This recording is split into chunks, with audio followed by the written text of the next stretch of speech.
5, 4, 3, 2, 1. Full course yellow is deployed. Full course yellow is deployed. Yes, and with the familiar strains of Eduardo Freitas in the background, introducing us to another edition of Full Course Yellow in Pit Lane's weekly Wednesday night get-together, talking all things motorsport and whatever comes into our feeble brains while we're here. Thank you for joining us once again, whether you're watching us live on Facebook or on the In Pit Lane YouTube channel, or in fact, if you're watching us after the event on record. A lot of people do watch in their own sweet time, but if you can join us live Wednesday night Melbourne time at 8:30 every Wednesday night, we'd love to have you along as well, because we can have a chat to you and you can ask us some questions and add in your make your own contributions to the show. You're sort of the producers of the show. You sort of tell us where to go, and well, in the nicest possible way, of course. And we do that. Now, joining us on the program tonight, we've got a lot to get through with the British Grand Prix. We've got Supercars. We're back in Townsville. We've got MotoGP over the weekend as well. We had a great race, great round of the European Le Mans Series, one of the best defensive driving efforts that I have ever seen in my life, and we'll talk more about that a little bit later on in the program as well. But joining us this week on the program, all the way from Queensland, we've got the real Emperor of Queensland, the one and only Mark Jones. He's joining us as well. We've got Richard Outram joining us from the wilds of Purple Bunyip country, and also joining us once again is Peter Johnson, In Pit Lane's resident Formula One tragic and floor manager extraordinaire. G'day, guys. How are we? I'm all right. How are you? Good to see you all. Good to see you all again. So, yeah. I would never dream of usurping Wally Lewis from Emperor of Queensland. Just by the by. Never heard of him. Never heard of him. He's got a statue somewhere, hasn't he? Yeah, you've never heard of him. Yeah, but you know he's got a statue. Yes. I know he's got a statue. I know that they always talk about him on, Wally Lewis, and he's. I sort of recognise him. Is he still involved in this? He does media stuff and all the rest of it. Yeah, he's been Channel 9's sports reader for the evening news on and off for a couple of decades or so now. So yeah, he sort of rotated that spot with Ian Healy for a while, but it's been mostly Wally for quite some time, but he's sort of backed away from that in more recent years as he's had to treat his health a little bit more seriously. He's famously outed himself as someone who deals with epilepsy a little bit ago, and he was an amazing footballer in his day. There was never any doubt who was the number one rugby league footballer in Australia when he was playing. There was, Well, I suppose the fact that that I've heard of him would indicate his fame, because I know nothing about rugby league. I have no interest in it at all, and but I do know the name. I think the Yellow Brothers were rugby union, weren't they? They were the ones I know. I know of the rugby players that I can remember were Wally Lewis, and then I think sort of rugby union players like the Yellow Brothers, and Nick Farr-Jones rings a bell. I think he was something to do. But anyway, captain of the Wallabies for quite some time, and led is that not Australia the most to the world insipid sporting moniker in the Wallabies? It just fear of God into you, like, come on, boys, we're going to be facing the Wallabies. Ooh, Wallabies. Terrifying. The only one worse is the brief Australian versus Ireland Gaelic football team, which of course were known as the Galahs, and I think that was fairly appropriate. Anyway, let's get on to some real sport. Let's get on to motorsport. Let's say hello to everybody who's joining us at the moment. We've got Mark Russell saying good day to us again. We've got Jimmy K63 joining us. We've also got Box. He's joining us once again. G'day, Box. Nice to catch up with you. Roy is with us again, listening in the car while he drives home. There you go. Oh, yes, this is, and Roy will have this as well. from the smoky western suburbs. Yeah, Huge one at fire 5. out that way this afternoon. Huge factory fire. Don't know what the state is now. And they were really struggling to put it out earlier. So so don't breathe in too heavily, Paul. And Don't breathe at all. there also. And how good was the Formula One race? Good question, Mark. Let's find out. First of all, Pete, you no doubt were watching all weekend. What did you think of it all? It was a good race, wasn't it? It was a good race. Again, just add water or a little bit of water, and but it was a good race, and it was nice to have a different winner. And I think during qualifying, I read an interview with Daniel Ricciardo, and I think he's right. I think one of the issues is Oscar Piastri and Max Verstappen and Lewis Hamilton and George all have a bit of mongrel in them, and that makes them world championship potential. And he said, maybe I need to get more animated, because he questioned how they set up the car and when they sent him out during qualifying. And he said, maybe I need to get more animated. And I think, yes, you do, because even Oscar Piastri, I think he's world championship material, and he's got mongrel in him, in the sense it's very Alain Prost. It's very analytical and very sizing things up.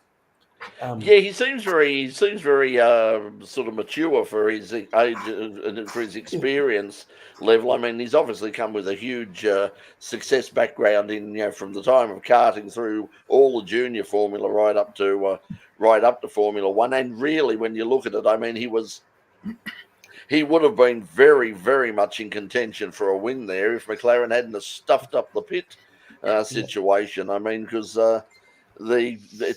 by choosing not, they were sort of on a hiding to nothing, but it was sort of the stacking the cars was probably the lesser of two evils, because the time they lost the time they would have lost by double stacking the cars, compared with what Oscar lost in the wet weather as a result of it would have been much less, and you would have thought he'd have been at least in contention for the win. They'll never make that mistake again. The estimate at the time, they said, was it lost around 20 to 40 seconds by staying out on that additional lap on the wrong tyres. And McLaren could have possibly saved themselves if they'd given Piastri's tyres for the last stint of the race to Lando Norris. And because Piastri went on to mediums, Norris went on to softs, and the difference might have allowed Norris to get over the top of Hamilton before Verstappen came knocking. It was interesting to see how they go, because I mean, I think conventional wisdom was that the softs were not the tyre to be on, and yet Lewis sort of made it all work. Obviously Verstappen was closing, and once again Red Bull, unlike McLaren, Red Bull seemed to make the right decisions again, although they once again really only had one car to worry about, because Sergio Perez was pretty much out of contention almost immediately. They brought him in too early for a start. Apart from coming off the rear of the grid, he also had the situation that they pulled him in too early and put him onto the inters before it was wet enough. It was really difficult conditions, because I think, as Oscar was sort of saying behind the wheel, it's terrible out here, but it's still too dry. It's still just way too dry in spots, and it wasn't deciding what it wanted to do. It was that really annoying. It's not wet enough for wets. It's too wet for dries.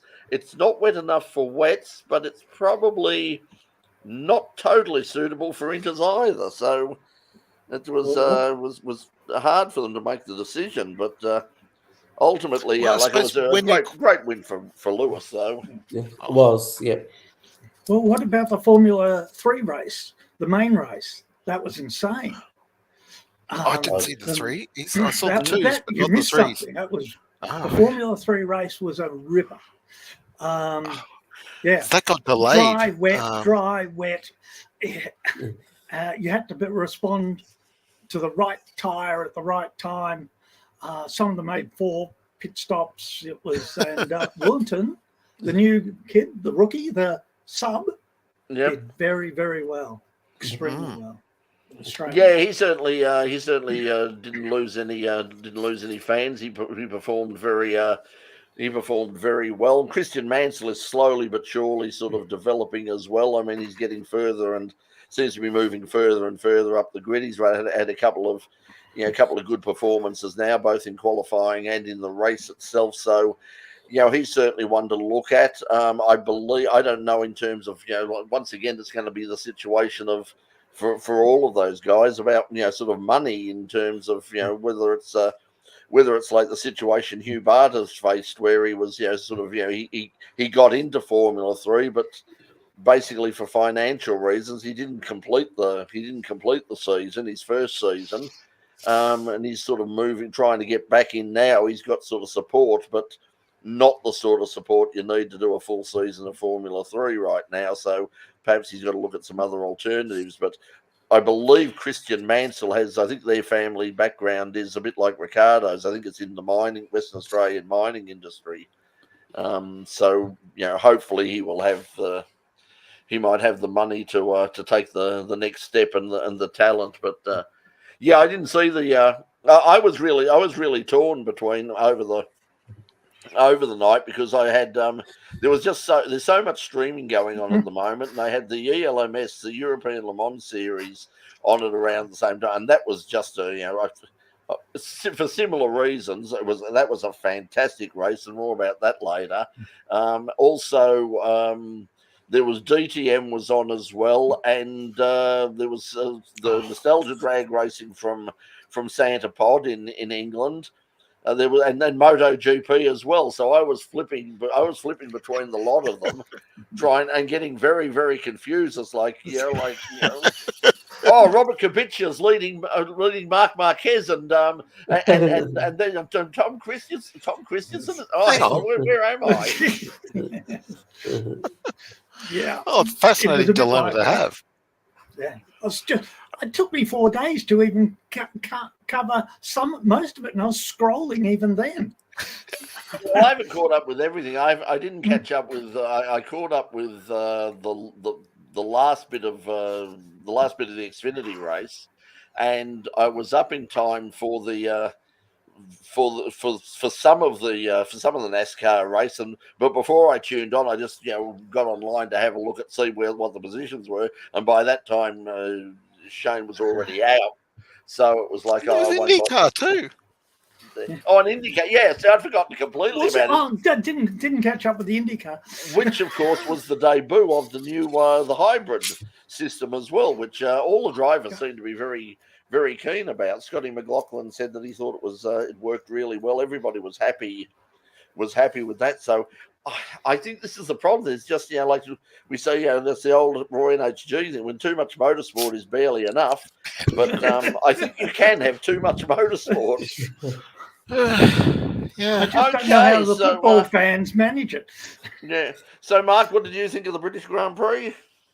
Oh, I loved it. We had that whole wet dry thing, but it was a good race before the rain arrived. We had that. I'm sure we saw the once Leclerc and Perez qualifying down in the back of the field meant they went funny on pit stop strategy early, like you do, and that led them down. That led both teams into a hole that put both of those cars out of the running. So you then had the 6 remaining cars of the top 8 going at it for the next hour or so. Both McLarens, both Mercedes, and Verstappen and Carlos Sainz, and it was a fantastic scrap watching all 6 of them go at it, and with everyone else scrambling around to fight over 7th position, where we saw Hulkenberg was the best of the fight for 7th for quite some time, it was just brilliant all over, and we then got the fairy tale last 5 laps or so with Well, the only thing that sort of spoiled it for everybody was poor George. I mean, it was looking like they had the British one. They had the British 1, 2, 3. I mean, and it's a wonder. I mean, Lewis has already got his knighthood, but if George would have won, Orlando would have won, they'd have probably given them a knighthood as well. They're very keen to. I mean, half the English cricket team have got one after not even winning the Ashes. Yeah, they win one Ashes series. They all got knighthoods or something. Yeah, I did. Mark saying I questioned his retirement. I did too. They said water pressure afterwards, and it was a cool day, and Yeah, you would think. I know the problem is that the rules sort of get in the way because, like in the old days, you would have just said, drive it till it fails, George. Yeah. If we can get to the end, keep an eye on it. But if we can get to the end, let's give it. I mean, we don't really know. The problem is now they don't want to blow an engine. They don't want to have to take any sort of penalty for using up their limited allocation. So they look at it now and go, oh no, let's not. We better not take the risk. Just bring it straight in. And we've seen that a few times now. It's like in you come. It's we don't want to take the risk. It might last, but then again, it might not. And under those circumstances, we're bringing you in. Whereas in the old days, you would have just said, drive it till it breaks. Yeah. Silverstone, they spent a lot of time at 100% throttle on that circuit. It's a high. It's a bit of an engine breaker, and we saw, of course, Dan Ricciardo had to replace basically the entire back end of the car in between the warm up and the race start. So it was a fantastic effort by RB to get Ricciardo's car turned around, but they didn't have a fresh engine to put on his car, so he was a bit down on power because of that.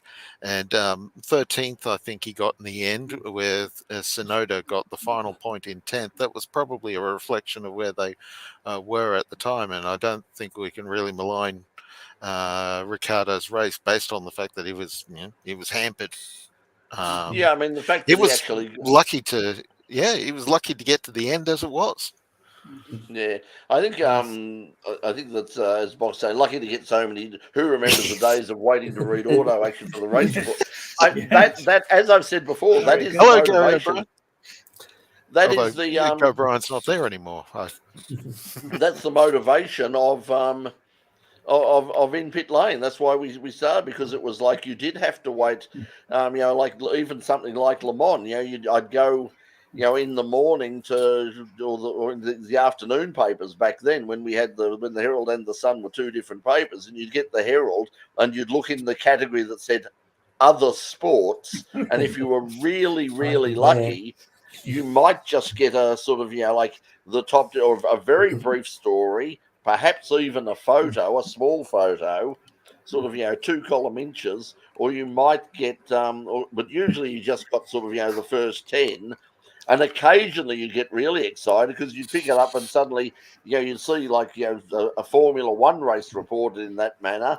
And then sort of a week later, I remember being amazed because there was actually a Can-Am round in the days of Alan Jones, the single seat Can-Am. And Alan Jones was winning, and they actually ran that in there. But that's all you saw. And it was like, as you say, you'd wait for a month or so for racing car news to come out, or a fortnight for auto action, so you could see who won overseas and who did what, and see the photos and all the rest of it. So, things have yes, I used to go to my. Sorry.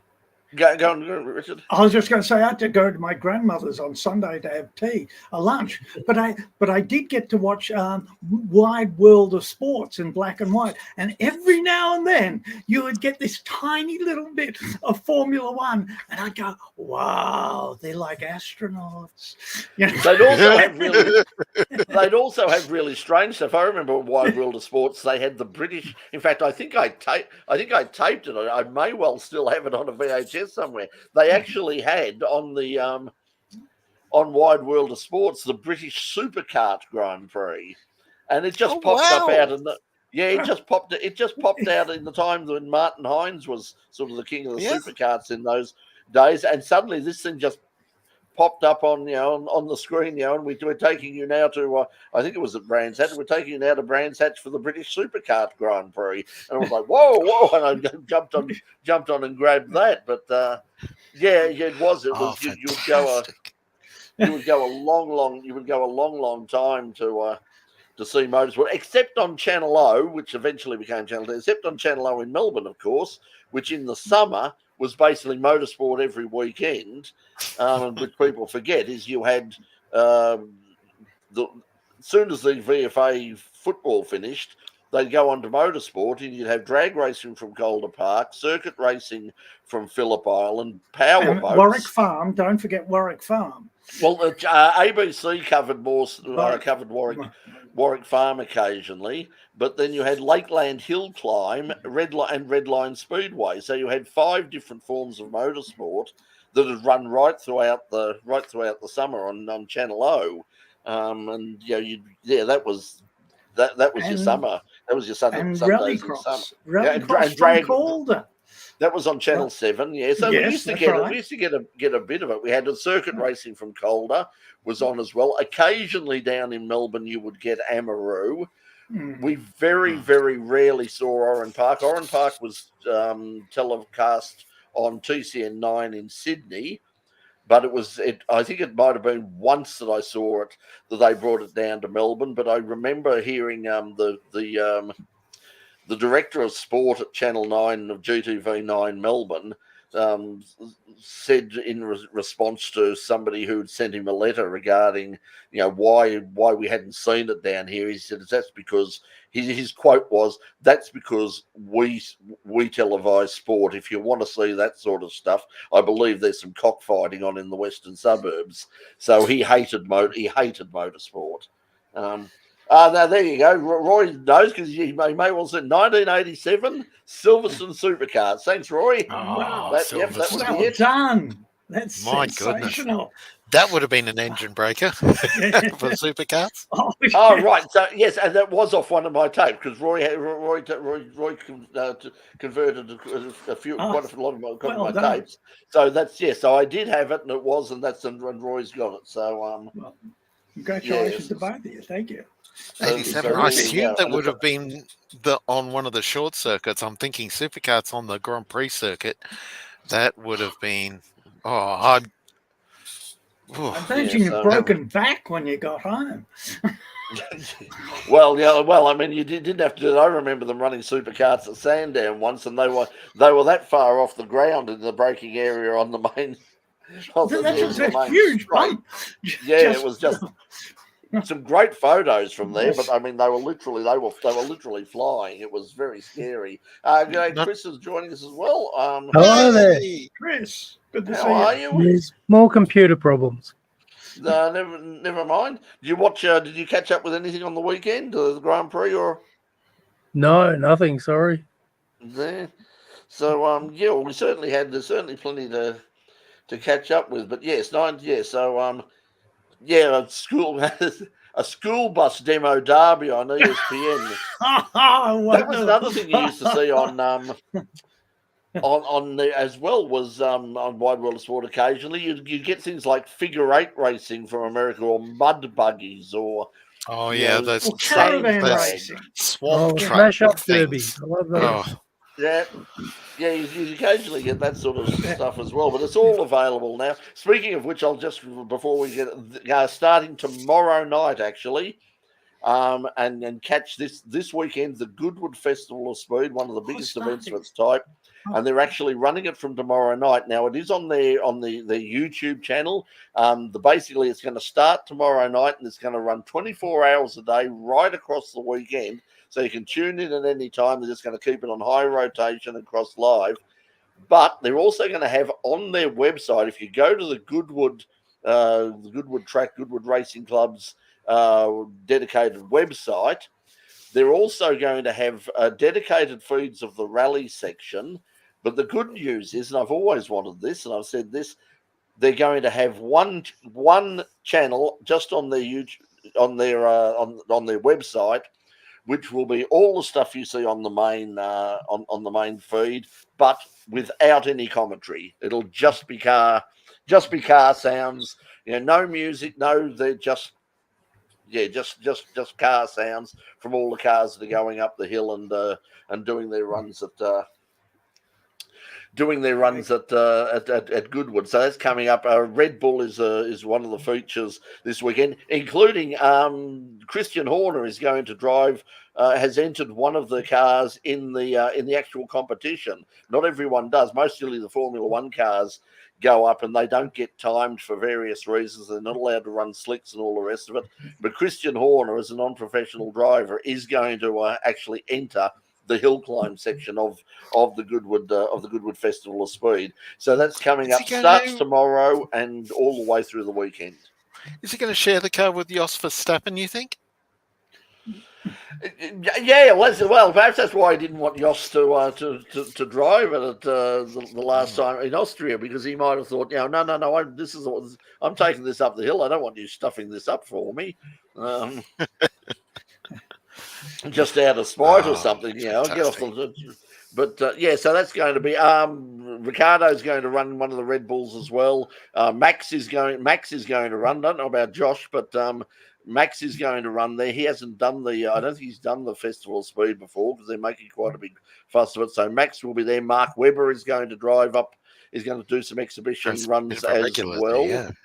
Yeah, so he will be there. And David Coulter, they all round up the usual suspects. But yeah, it's a great event. I mean, was lucky enough to go once many years ago. It's only got bigger. It was huge back then, but it's completely sold out. Once again, over 4 days, you can't get in on over the weekend. It's totally sold out.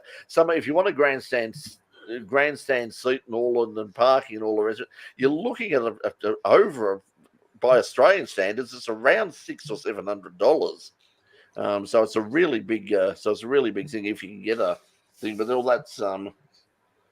I can't wait for the St Mary's Trophy. That is just awesome. Well, that actually runs at the Revival rather than the. But that's good because that's the thing. I mean, just if you're not subscribed to the Goodwood Road Racing YouTube channel, make sure you do, because whenever they have live streams, they are the gold. They have been for the last 6 or 7 years, in my opinion, the gold standard in motorsport live streams. It's very, very professional. It's done extremely well. It's they really do a great job of it. And it's, as I said, basically turned on about 6 o'clock tomorrow night, Australian Eastern Time, and you can basically just do what I did, just leave it on in the background, turn the sound down low or turn it off if necessary, and just basically have it running all weekend. So that was fantastic. I'm bummed I'm going to miss quite a lot of it.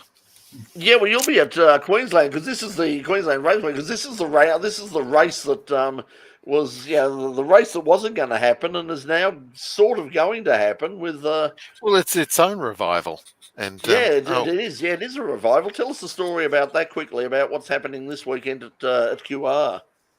Well, of course, that we were supposed to have 2 rounds of the Shannon Speed Series at Queensland Raceway this year, but unfortunately, for whatever reason, I believe.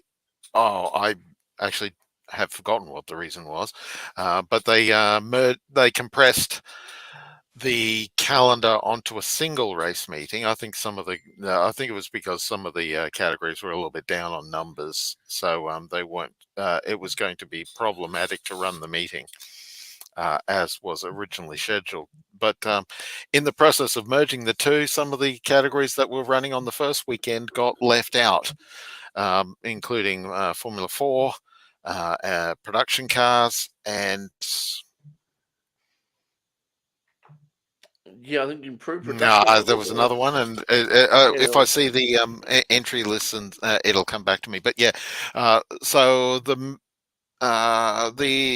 production cars in particular, because the Fight in the Night, the Saturday night race at Queensland Raceway, has been a popular and core part of the championship for over a decade now, of the production car championship. It's been quite the fixture, and everyone's very much looks forward to the Fight in the Night.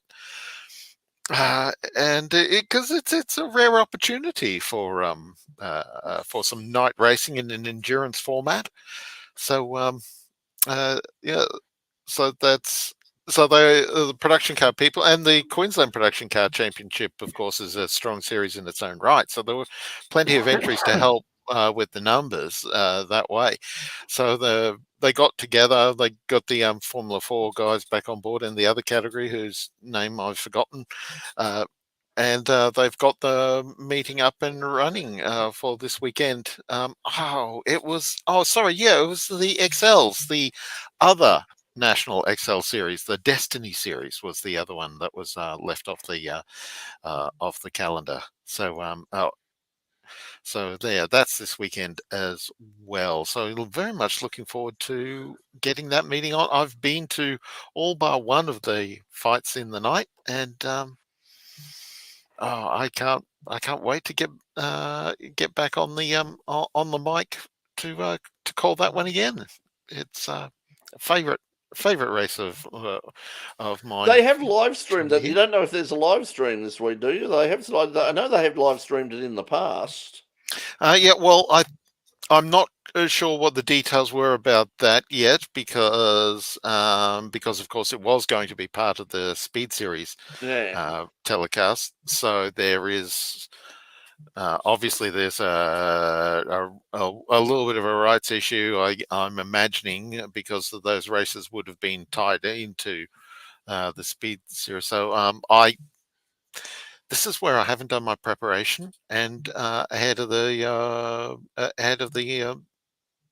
broadcast here tonight, and have that ready to discuss. I certainly haven't heard anything. I've been getting some stuff, from the production car championship sort of, and I haven't seen it mentioned anywhere. It's just I do recall it was a very sort of sort of low budget sort of basic coverage, but it was coverage at least, though, because I remember watching the last sort of a half hour or so of it, probably before COVID, and they did have. Yeah, a couple during COVID. The Fight in the Night was run as because there was no production car championship, as with a lot of the national series in the first year of COVID. But the Fight in the Night was still run with essentially for Queensland production cars, and that was streamed. That was, of course, under the circuit's previous management. So the organisation for these kind of events is different now than it was. Plus, of course, it is a this has all come together in rather a hurry. So so I'm not precisely sure. I'm trying to find it as we speak. Like I said, keep an eye out on the weekend, because that might be there as well. Hey, listen, the British Grand Prix, of course, also marked about the halfway point of the current Formula One season. So I thought we'd just do a bit of a half-year review, sort of, before we move on to Townsville and the Supercars. There's a bit to talk about there as well. But as we see running down the bottom of the screen, we've got the current Constructors' Championship points at the moment. They're continuing in the battle. There's a few interesting battles, basically all over the place. Interesting to note there, and I'm just going to bring up some stuff. Pete just dropped out for a second. I'll just bring him up. There we go. It's interesting to note that's I'm a bit confused because something just broke down on the computer. There we go. I've got it now. So let's have a bit of a chat if we want to. We'll go through the year and just get a bit of a very brief couple of lines about each of the constructors, starting from the bottom. And the team with just scored no points at all at the moment, the only team that hasn't scored a point, is actually the team that is going to become sort of a major manufacturer team in the next couple of years, which is Sauber. Kick Sauber with our mate Aussie Val. There, guys. Pete, what do you think? I mean, they're having an absolute nightmare every year. Yeah, and part of that is they had an issue with wheel nuts in their pit stops, which they couldn't fix immediately. And I don't know if they've even fixed them now. I think there was some talk they would have to wait till the mid-season break to fix them properly. But yeah, they're having a nightmare season. But obviously, it hasn't put Audi off. And Audi actually has basically bought in already. They've started to buy in already. Yeah, well, they've obviously announced that they've already signed. They've already signed Hulkenberg for the team, and we're not sure. I mean, there's speculation as to what other teams are actually going to run there, but yeah, they've done very badly. I mean, occasionally sort of they'll perform reasonably well in qualifying, but then during the race they just seem to go backwards. And the fact they've got no points at all is a real indictment on them as well. The team above them, Mark, is perennial sort of bottom dwellers, at least for the past couple of years, in Williams Mercedes. I was quite surprised because they're a team that every now and again you sort of look at them, particularly in qualifying with Alex Albon's qualifying heroics, and you look at them and you think they don't seem to be that far away, apart from Logan Sargent, who really does seem to be a bit of sort of the weak link at the moment. Yeah. He is a little bit of an anchor to their point scoring potential at the moment. It's Alex Albon, of course, is he's a bit of a minor star in Formula One. He's highly rated by pretty much everybody, and he has had a couple of ninth place finishes this year to get all of Williams's points.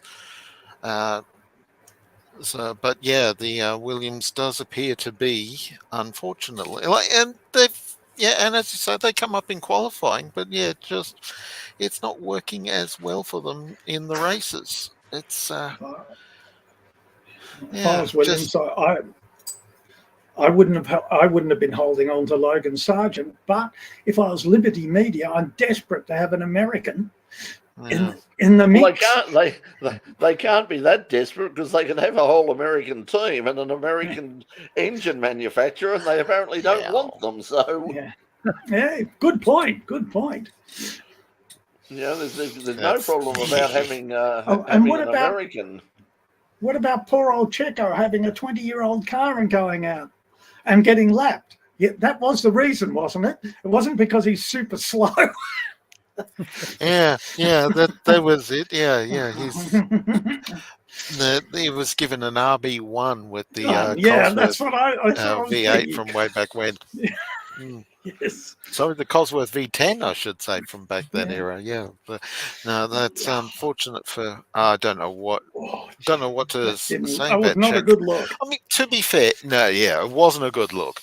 And to be fair, it was strategy that stuffed Perez's race up as much as anything else. But that strategy was put in because he qualified poorly.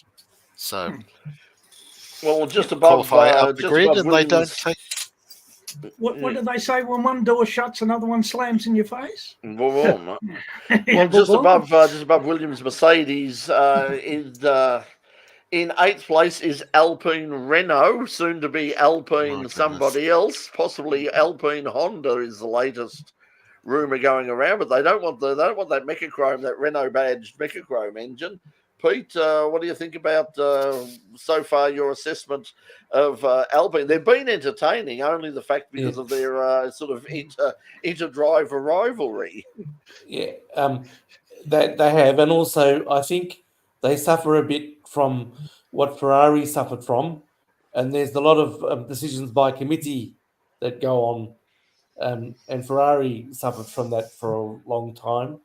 where It's very French. I mean, the decision to suddenly put Flavio Briatore back into the mix, which has come from Renault itself, is on the suggestion of one Bernie Eccleston, and it's like the team had nothing to do with it. It was the head of Renault who just basically said, I know what the solution is. Let's bring back Flavio. Why? Because Bernie said to bring him back. These people are irrelevant. They're 95 years old. Forget about them. Put them in the high security twilight homes. It's over, guys. and whenever Flavio's interviewed, it comes across like that. I have to say, I'm sorry. I have to say, it comes across. He does come across as a bit away with the fairies. He doesn't. Well, to be honest with you, he always did. I mean, it's just it's obviously worse now. Yeah. So that interview of Martin Brundle catching Flavio on the pre-grid just as his job was announced. That was like a Joe Biden parody. Really, I was going to say that, but yeah, and for similar sort of reasons. I mean, you can get to the stage where for all of the passion and all of the talent that you might have had in the past. I mean, there does come a time when you've just got to say that okay, it's you are probably past it now, and somebody's got to sort of tap you on the shoulder, and you're never going to be able to make that decision yourself. I mean, we've all had probably experiences with elderly parents and all the rest of it, where you've got to tap them on the shoulder and say, Dad, I don't think you should be driving anymore. I mean, going that you don't go up that street because that's a one-way street and it wasn't the way you were going. But that's but they never know, and to have him come back, I don't know that this contributes anything at all to the team, but you don't know. I mean, it might work out brilliantly, but I would find that very hard to believe. In place number 7, another team that sort of dares every now and again to sort of flatters to deceive is Haas Ferrari, and in particular the soon to be departing Hulkenberg, and they've particularly, and even Magnussen has done pretty well, particularly in qualifying. So they've done okay. Pete, your assessment of Haas? They have done well. I think I wouldn't be surprised if Kevin Magnussen, although he's behaving himself at the moment, I wouldn't be surprised if they lose patience with Kevin Magnussen as well. Not that they lost patience with Nico, but I wouldn't be surprised if they lose patience with Kevin Magnussen because of his behaviour. Well, they've already announced they're going to replace Hulkenberg with Antonelli. For next year, and so you imagine Ferrari would be very keen. I thought it was Oliver Bearman. Sorry, Oliver Bearman. Yeah, sorry. Yeah, no, it's So Antonelli's Mercedes aligned, isn't he? Yeah. Yeah, although the sage that is Ralph Schumacher is claiming that Carlos Sainz is a shoo-in for Mercedes, but Ralph's tips are interesting, but I don't think he's got the highest success rate. I wouldn't be asking him for a tip for the footy on the weekend or anything. So they're coming up next after Haas, RB, Visa, Honda, Red Bull, Toro, Rosso, whatever. Daniel Ricciardo's team. They are doing well. Unfortunately, it's not Daniel Ricciardo. It's Yuki that's doing well. And the interesting thing is they don't show any, in all of the argument about who might or might not replace Perez, even, halfway through the season, nobody's saying Yuki, and the feedback that, is coming out is the fact that he's there because of the Honda deal, and that they, even though he's been consistently faster than Daniel, they just don't see, Red Bull just don't see a long-term future for him. So you'd have to wonder that if Alpine do eventually get the Honda engines, could he end up there? Because he's obviously got talent. Well, I have heard that Honda, I think, is also going to Aston Martin, and I've heard that Honda wants Yuki to go with them wherever they go to. Whether it Well, they've be got to wait Aston for Martin. Fernando to retire first. That's the problem there. I mean, And I Fernando think doesn't want to go anywhere, and certainly Lance Stroll isn't going to be kicked out. And it beats me if Daniel was doing similar times to Max Verstappen in the Red Bull at the test, why don't they just put him straight in? Because they're very different cars, so why not just put Daniel straight into the Red Bull? Well, it is a rumour going around. I think that's one of the reasons that Christian Horner is so keen to keep Daniel, is that he's putting pressure on Sergio, because I think he would want, especially if they decide to replace him sort of mid-season during the break, if they decide that we really want to win this Constructors' Championship, we need someone who is more consistent. We're not in a position. Yes, we can move Liam Lawson into RB. That's not a problem. But he's not, even though he performed really, really well, he's not experienced. Daniel would be the ideal sort of steady hand to be the designated number 2 to Max, by saying like Daniel, basically make sure you finish and take as many points off of Ferrari and McLaren and Mercedes as you possibly can, and see how he gets out, see how he does for the rest of the year.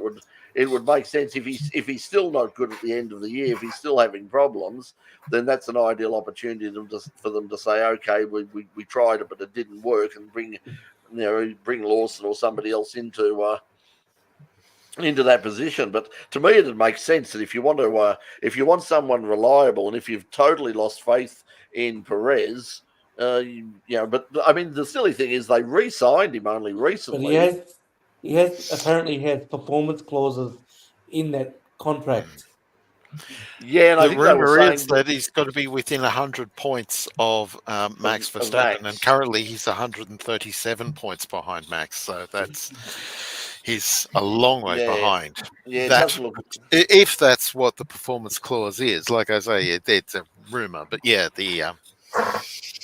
doesn't look. I Look think good, also the other reason I think the Sonoda isn't being promoted isn't figuring in rumors for promotion because he is specifically tied to the RB team, and he probably, in a sense, can't be promoted. And it's no longer the feeder team. It's no longer regarded as the feeder team. It's which was Helmut Marko's sort of argument against it. He said he said as far as Red Bull are concerned, they would like it to be the feeder team again, and he would personally like to see basically Ricciardo gone, Lawson in, and if they can't, if they've got to run Yuki, okay, because of the engine, they've got to run him. But they at least there's a future in Lawson. They're long term. There's no future with Daniel. But anyway, let's move on to from them on to you mentioned Aston Martin. Aston Martin is next. They've been up and down. So occasionally they sort of look like they're coming back again and showing up well. But they've been up and down as well. Very inconsistent this year. Yep, and Aston and Fernando Alonso is starting to get restless again. He's starting to make noises about, this is not a good car, and so he's getting restless. Well, it's clearly not the car it was last year. I mean, because they were looking like at the early stages, they were looking like they were going to be the next challenger and they were going to be the team that joined that top three, the Red Bull, McLaren, Mercedes triumphant at the top. It looked like Aston Martin was going to be definitely number 4, but at the moment they're just outside of the top 4, and they're really not while you'd expect sort of the rest of Mercedes and McLaren, of course, to be occasionally up there and winning races, and of course Ferrari, they're not. They just don't seem to be there. They seem to be in a perennial battle with the fact that they're sort of battling, RB, and Haas and all the rest of it is probably not a good sign. No. Well, they do well on the fast circuits because notice that the results have kind of started to dry up for them since Imola, but they came back strongly at Canada, at Ile Notre Dame and Montreal, and also at Silverstone, two big fast circuits. So they're, I guess it's a slippery car. Goes through the air quite well, but maybe on the more technical circuits they're not as prominent. But you would have expected it to do better. Okay, the conditions weren't ideal, but you would have expected, therefore, to do better at Silverstone than it did. I mean, obviously they're 7th and 8th. They got points. I mean, they weren't. Yeah. They got both cars into the points, so. That's, Box saying Daniel's more interested in selling wine than Dan Murphy's recently. I haven't seen that ad. No, I haven't either. No. He pops up on a lot of ads. He's also involved apparently fairly heavily. I mean, we know that they released some rather worrying trailers for Brad Pitt's Formula One movie, which Lewis Hamilton is an EP on, but Daniel's an EP apparently on putting forward a new the concept of a situation comedy based around Formula One for I think for Apple TV. So he's not perhaps totally focused, because we know he's got his wine interests and all of his other things, and perhaps he's not sort of fully as focused on the Formula One career as he was there. Once again, we got from Mark saying, did half the field even get any TV exposure? Very biased. I mean, the commentary was, of course, very, very biased. We always knew it was going to be, but at the same time, I think the fact that they were, the race for the top position was very much uncertain right towards the end. I can see the reason of them following the leaders. And the way that the top four teams were fighting over that over the British Grand Prix, there's no. I mean, I think it's completely understandable that the down market teams didn't get the coverage, because what was going on at the front of the field was so much more interesting than it can be in F1. And it's very hard from the point of view of a producer. It was one of the problems that they had with the European Le Mans Series race, is that the battle in LMGT3 was so extraordinary. They just literally had to, forget about what was happening up the front, and in terms of the LMP2 cars and the winner. And in the end, they cut back briefly to the car that crossing the line first. It was subsequently penalised and lost the race, but they they went across first, but they had to, because it's like as they were coming around, they crossed back to it, and it's like, no, go quick, go back to the GT, for God's sake, go back to the GT3 race, because if you saw it, it was, as I said online, the best defensive driving that I have ever seen from Michelle Gatting. She just did, more of that later. But anyway, let's go through and check out the more of these. Just fill up the end of this story. We got to Aston. So Mercedes is, despite the win on the weekend, Mercedes is still in fourth position. They obviously didn't pick up any points from George on the weekend. Are they coming back? I mean, George is coming and saying, we proved we're back. We've sorted things out, and we're in contention for the rest of the year. You don't think so, Pete? Well, not. One win doesn't determine that you're back. I think you've got to have a few more wins before you determine that you're back. It's a bit like, I think one of the supercar teams, I know it's off topic, but I think one of the supercar teams did the same thing. They had a drought and then they won and said they were back. And I think it's a bit, I think you've got to have a few more wins. I think you've got to have a few more wins under your belt before you declare you're back. It'll be interesting. I mean, they seem to have come on strong. I mean, obviously a great performance. They were running on a high, but I mean, they did lock out the first, the first two positions on the grid. So it looks like they're certainly back in contention. Just quickly. They're McLaren in third place at the moment. We sort of they're definitely in contention, but they do seem to find ways of stuffing things up, especially for Oscar. It seems it's like they look like they've got a touch of the Ferraris in terms of their race strategy sometimes. Yeah, we'll go for strategy B. A is back to Z. And they tend all the time. They tend to leave it to the driver too often. I think you'll hear them say, we think we should go on to plan, but what do you think? What do you think, Lando? What do you? No, I don't know. Okay, and the next thing is like, oh no, Lando. They've got people who are sitting, like looking at all the screens, looking at all the conditions, assessing what other people are doing. They've got all the lap times in front of them. Lando and Oscar are just getting on and doing the driving. They're racing. I mean, somebody at that team has got to make the decisions and saying, Lando, I don't care what you want to do. I'm telling you come in now. And the team principal, it's not Andrea Stella, or is it? Anyway, because the one that's left and the one that's there now sounds similar. But anyway, the team principal has come out and said that. He said, we need to say to them, no, we are going to double stack. And that's final.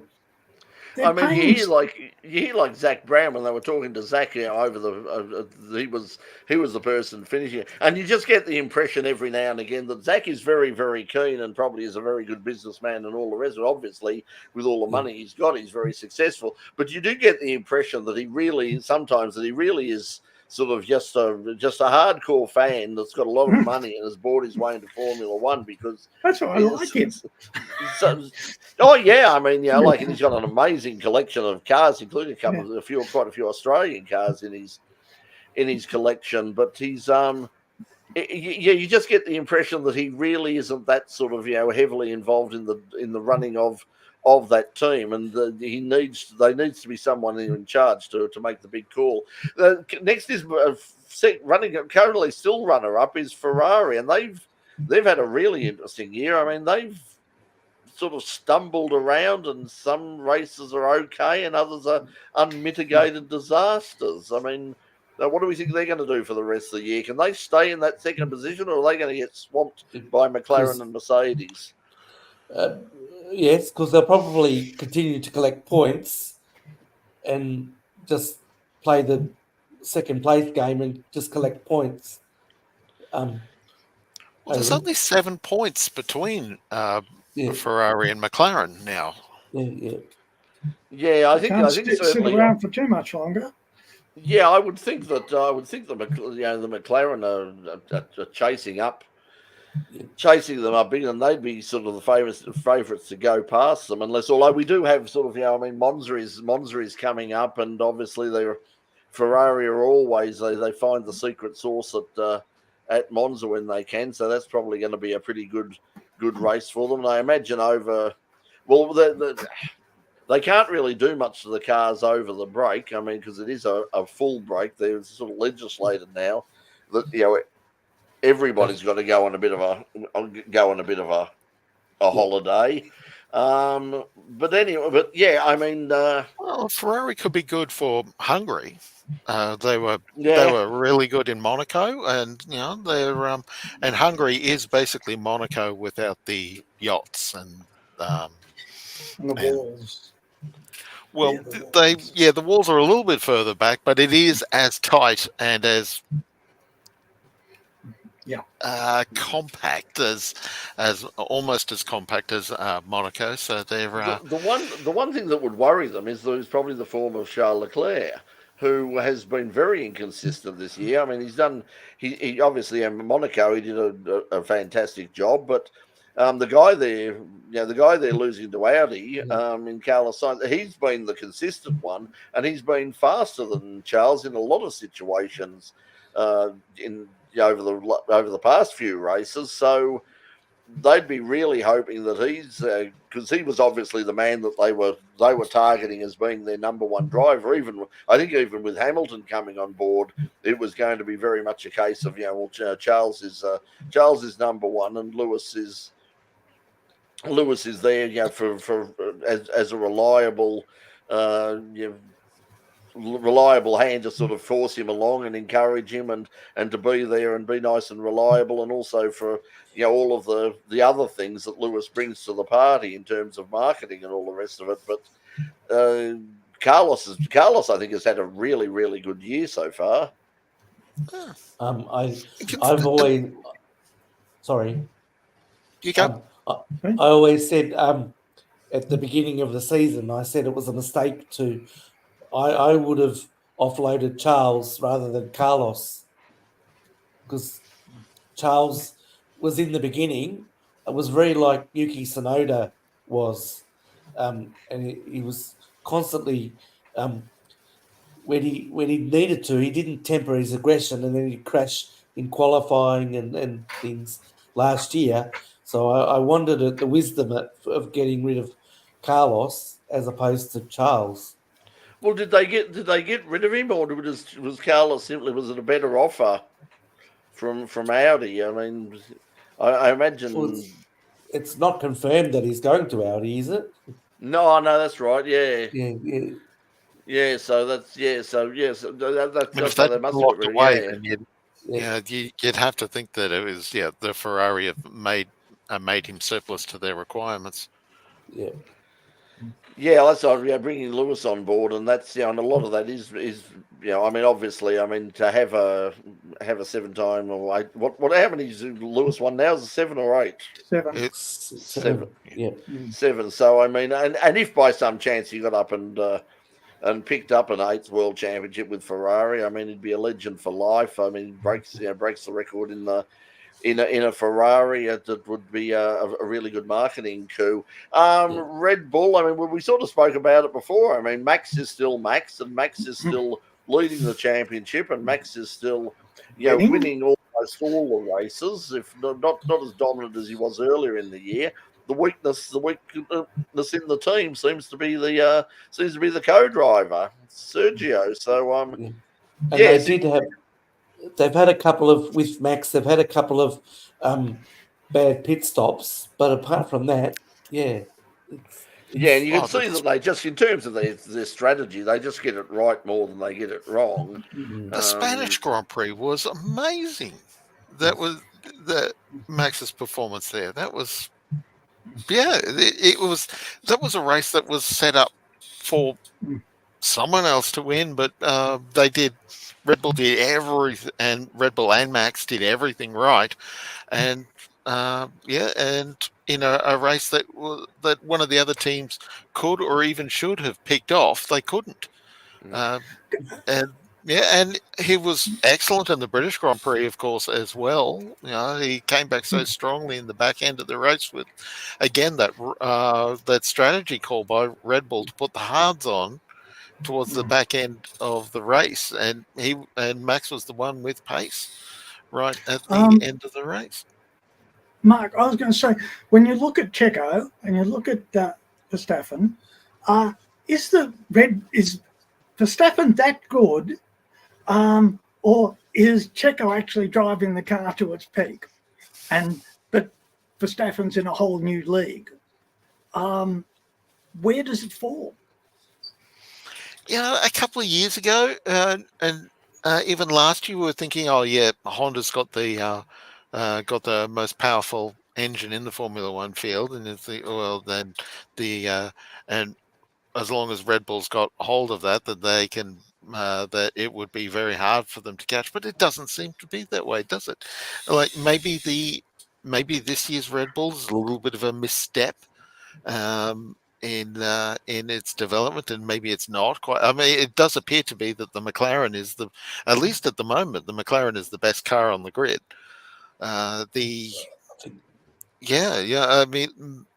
is it that they're? I mean, that Verstappen is that much better that he's flat.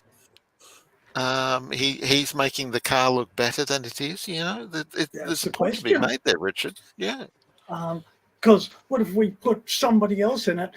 Are they only 2/10 quicker than Checo? Well, that's the thing we don't know until they do, and unless they do put somebody else in there, whether it's a Liam Lawson or a Daniel Ricciardo, we won't really know. I mean, because if Daniel was so close in the test to Max, I mean, even if he can get to, what he's lacking is consistency. We know that he's fast and he's a good racer, but he's just making too many mistakes at the moment, especially in qualifying. He's starting from too far back on the grid. I think Christian Horner said himself, he said, if we were sort of, positions 4 and 5 or 3 and 4 or 3 and 6 or 2 and 6 or something like that, it probably wouldn't be so bad. But he said in terms of the fact that we were starting sort of, 3 and at the back of the grid all, is just, we're spending too much time. Even though he's made some really great recoveries, he shouldn't have had to have made those recoveries. He should have been up there and consistent in the first place, rather than making the mistakes that he's made. But anyway, that's he hasn't had a top 5 finish since Miami. Yeah, and that's for somebody in the top team. That's simply not good enough. And when he went off, I think it was in qualifying, he went off and got stuck in the sand trap. They cut back to Christian Horner, and the body language was very telling. He was shaking. Yeah. He was keeping it calm, but he was savage.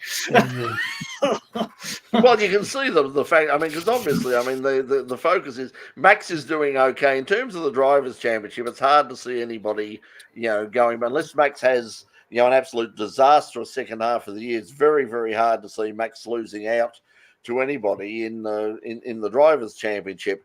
But it is still very possible that a team like McLaren or even Ferrari, or as an outsider of Mercedes, but certainly they'd be looking at both Ferrari and McLaren and going, well, yeah, I mean, as you can see, they're only 51 points up on Ferrari at the moment, when they've clearly got clearly had a more consistent lead car out there. So yeah, I can see why he and the team would be very, very concerned about Sergio's form. Where do we go to now? When is the next Grand Prix and where, Pete? I think it's at Hungary, isn't it? Yeah. Yeah. And then it's Spa, and then it's the break. Anyway, I'm going to have to. I'm going to have to go because I've just seen how long we've been. And also, I'm having massive back spasms at the moment. I can't move my arm. So yeah. Sorry. I've got so I'm in a lot of pain right now. Yeah, so okay. we will see you. We'll see you all next. We'll see you all next week, and I will hopefully get this arm moving again. Yeah. It's just not doing anything that it should right now. So we will see you. Hopefully see you next week. And so thanks for joining us. We'll probably talk about supercars and all the rest of that then. But in the meantime, thanks for joining us. We'll see you next week on Full Course Yellow. Until then, everybody, as I reach across with my other arm, stream off, and say thanks for joining us. Bye-bye, everybody. Good night. Okay.